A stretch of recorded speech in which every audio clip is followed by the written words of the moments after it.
Aksara Incung ini telah digunakan ya, itu ya, semenjak abad ke-14. Aksara ini berkembang ya, itu dari aksara Pelawa. Jadi hasil modifikasi atau turunan dari aksara Pelawa. Jadi di sini ada panduan bagaimana kita belajar tentang aksara Incung ini. Dia berada dalam satu buku. Ini bisa dilihat, ini adalah aksaranya, ya, aksaranya, bagaimana cara penulisannya. Kemudian di sini ada tanda-tanda baca, ya, tanda baca atau bagaimana penggunaan dari aksara Incung itu. Jadi banyak sekali yang harus kita pelajari. Dan kita harus rajin mempraktekkannya. Kalau tidak praktek walaupun sudah dipelajari ini tidak akan bisa kalau hanya belajar sekali. Jadi harus sering-sering mempraktekkannya. Dan kalau saya lihat di sini juga aksara Incung kayak lebih patah-patah gitu. Ya, makanya dikatakan dia Incung itu tadi. Incung itu artinya miring-miring. Nah. Incung ya, rencong, encong, itu dalam bahasa Kerinci itu adalah miring. Tetapi bukan berarti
salah satu naskah ya, yang telah dilakukan uji karbon ya, dan telah dilakukan penelitian yaitu adalah naskah Undang-Undang Tanjung Tanah.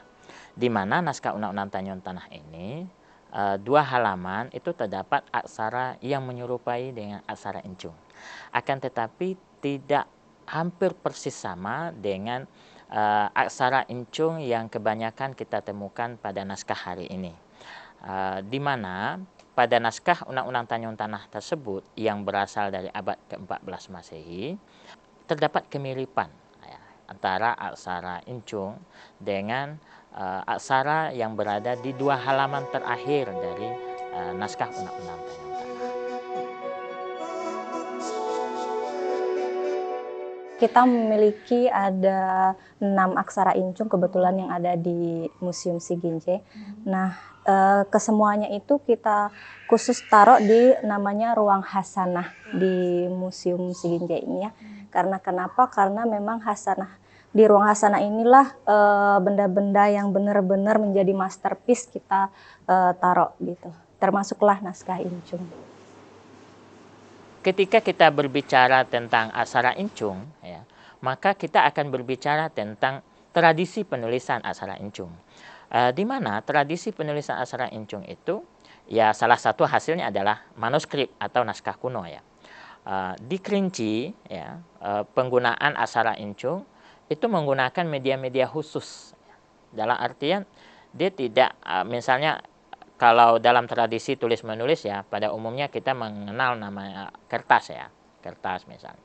Nah, di aksara Incung selain menggunakan kertas, dia juga menggunakan sebagai media tulis berupa tanduk ya, bambu ya, kulit kayu dan lain sebagainya. Kita pertama kali mendapatkan aksara Incung itu di tahun 1981. Koleksi Incung pertama kali itu yang berupa tanduk kerbau itu koleksi pertama kali yang ada di kita itu medianya dari pertama tanduk kerbau, yang kedua itu dari bambu dengan teknik gores dianya.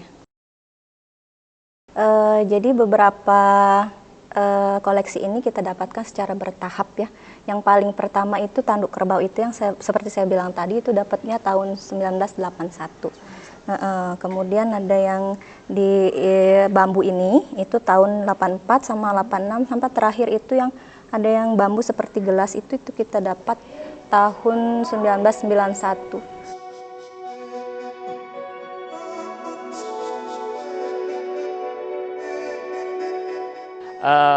Untuk tanduk sendiri dia memiliki isi tersendiri ya, seperti misalnya tambo ya. Nah, tambo itu ditulis pada tanduk menggunakan aksara Encung. Nah, tanduk selain tambo ada juga tentang perjanjian ya, perjanjian. Selain tambo secara genealogi keturunan ya, juga ada tambo tanah ya, tambo tanah. Nah, itu perjanjian batas-batas wilayah ya.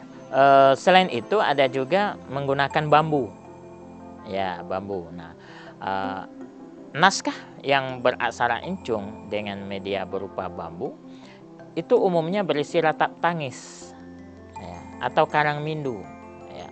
Ratap tangis itu adalah luapan hati seseorang ya, di mana kehidupannya itu baik itu kehidupannya secara ekonomi maupun kehidupannya dalam kehidupan asmaranya itu tidak seberuntung kawan-kawannya yang lain. Jadi sehingga dia menuangkan ya, keluh kesah luapan hati tersebut di dalam naskah bambu. Kemudian juga ada kertas, kertas kulit kayu ya, berisi kedua-duanya. Ada yang berisi tambo, kemudian ada juga yang berisi ratap tangis.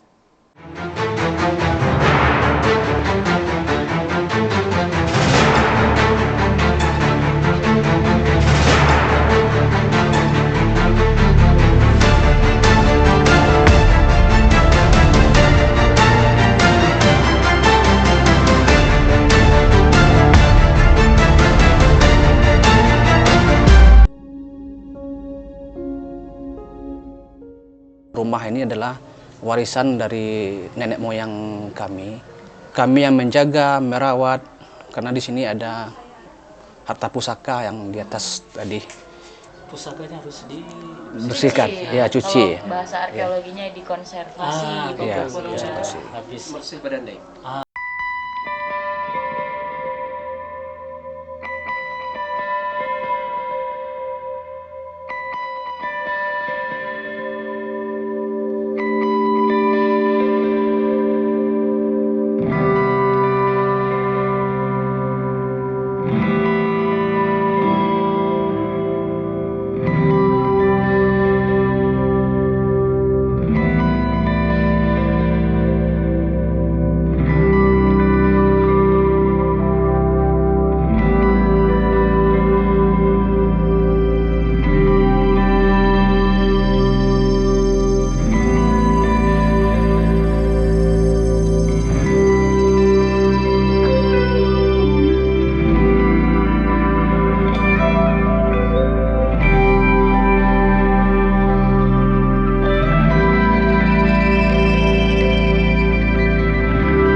aksara incung ini kan masuk dalam muatan lokal budaya daerah. Jadi sebenarnya ini sudah salah satu program dari Dinas Pendidikan Kota Sungai Penuh untuk mengajarkan budaya daerah terutama aksara incung di sekolah-sekolah. Jadi tidak hanya di SD 1, di sekolah-sekolah lain itu sudah diterapkan juga, sudah diajarkan juga. Aksara incungnya. Nanti anak-anak ibu lihat, perhatikan. Kita lihat kan ini hurufnya satu persatu. Kemudian nanti anak-anak itu memahami, dilihat yang harus kalau untuk aksara mungkin harus hafal aksaranya sehingga bisa nanti mudah untuk menerapkannya. Hanya saja kita harus diitukan dulu, dipaskan betul dulu untuk aksara dasarnya ya. Kemudian baru bisa kalau anak sudah pas di aksara dasar, sudah bisa aksara dasar, nanti baru bisa kita ajarkan ada perubahan bunyi, ada penggunaan tanda mati. Nah, itu baru bisa. Jadi yang dasarnya dulu, aksara dasar itu kita mantapkan dulu, baru nanti bisa berlanjut. Kalau sudah mantap di aksara dasarnya, anak-anak akan mudah untuk membuat kata-kata dalam perubahan bunyinya. Jadi mungkin beberapa anak yang sudah bisa hafal untuk aksara incungnya. Hanya saja untuk supaya lebih bisa menghafalnya, anak-anak itu harus banyak berlatih untuk menuliskan aksara incungnya. Jadi bisa lebih hafal lagi. Untuk melestarikannya, dia tetap tahu bahwa aksara incung ini adalah aksara khas asli dari Kerinci dan Sungai Penuh. Selain sekolah dasar dan menengah, aksara incung juga telah diajarkan di perguruan tinggi. Saya jelaskan. Dua di antaranya perguruan tinggi yang telah mengajarkan aksara incung adalah UIN Sultan Taha Saifuddin dan IAIN Kerinci. Jadi mereka memasukkan di dalam warisan mata kuliah mereka itu satu mata kuliah tersendiri yang bernama aksara incung. Yang ini awalnya huruf ma, jadi dikasih tanda baca jadi B, di sini hurufnya la, di sini ra dikasih tanda baca i jadi ri, menari.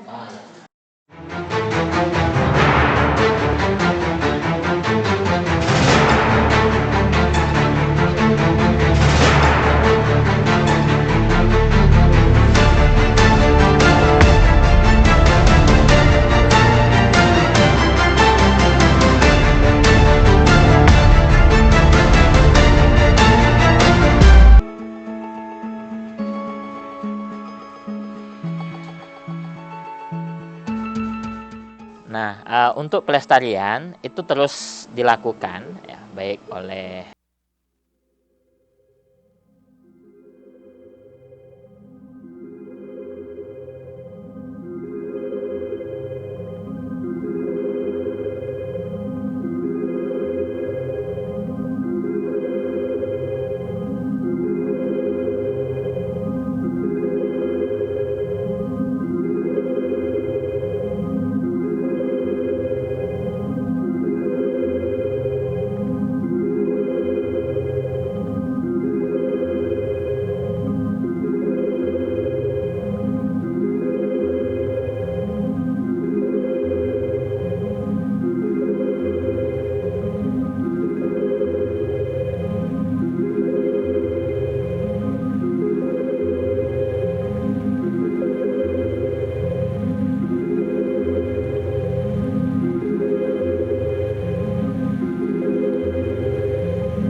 Karena di aksara incung kita pikir ini adalah salah satu bentuk pelestarian warisan budaya nenek moyang kan, karena dia punya huruf khas gitu. Iya, nama kan incung itu kan artinya miring dan terpancung gitu. Nah, jadi tulisan-tulisan itu punya apa ya? Pada zaman dulu digunakan untuk menyampaikan pesan. terus menyampaikan syair, mantra juga disampaikan di sini. Perjanjian. Ya, termasuk perjanjian untuk apa silsilah juga, silsilah keluarga juga kerajaan juga disampaikan di sini. Nah, ini yang dipakai ini motifnya bulu perindu. Ya, nah terus di dalam motif kecil-kecilnya kita mix sama aksara secara random, acak aja. Terus yang putih ini kita bikin degradasi abstraknya Ranu, Kincai, Sungai Penuh. Ya, maksudnya itu Ranu Kincai itu kawasan suku Kerinci, terus kota Sungai Penuh. Nah, sebagai backgroundnya, terus random acaknya aksara Incung. Nah, kayak gini, ini kan huruf A ya, terus ini juga ada huruf K gitu. Berarti nggak hanya sepukat aja. Enggak, jadi per aksaranya kita bikin random juga bisa, tapi tergantung dari pengembangan masing-masing kita aja sih untuk memberikan inspirasi. Sering nggak ada customer yang mau custom nih, kayak aku mau buat nama. Oh, bisa. Nanti batiknya kita kemas dalam batik tulis. Ya, kalau ini kan batik cap, terus kita kasih mix sama bordir. Jadi kita kembangkan lagi batiknya. Generasi muda lagi belum melek ya, belum melek sekali sama yang ini. Tapi dari kita udah bikin inovasi, bahasanya batik itu bukan untuk office look aja. Jadi bisa buat daily. Kita juga udah kemas sekarang dalam bentuk bomber, kaos. Iya, scarf kita juga udah. Jadi untuk penyambutan, kalau dulunya kan pakai bunga tuh kalau ada tamu, sekarang udah pakai scarf gitu, yang ada motif incung. Bisa dipakai keseharian ya, bisa buat tote bag. Iya. Merchandise juga, aksesoris juga kita sediakan. Ketika larut mempelajari aksara incung, kudapati diriku tenggelam dalam dunia yang penuh dengan pesan-pesan mendalam. Gairah masa lalu yang mengalir hingga kini tersalurkan dari waktu ke waktu.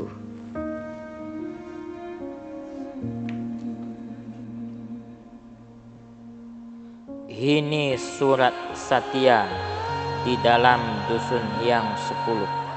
Sarata manti lawan dipati, Basatya taguh singang sini, naik hidak hingat, bakas dipati dimakan Satya.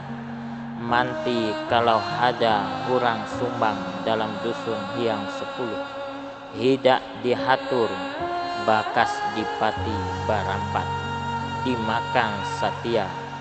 Taguh sapa menaruh akan surat dalam tanduk karabau putih, sapa menaruh ia juga dipati Saginda Betua itu, berdua dengan ria dipati itu.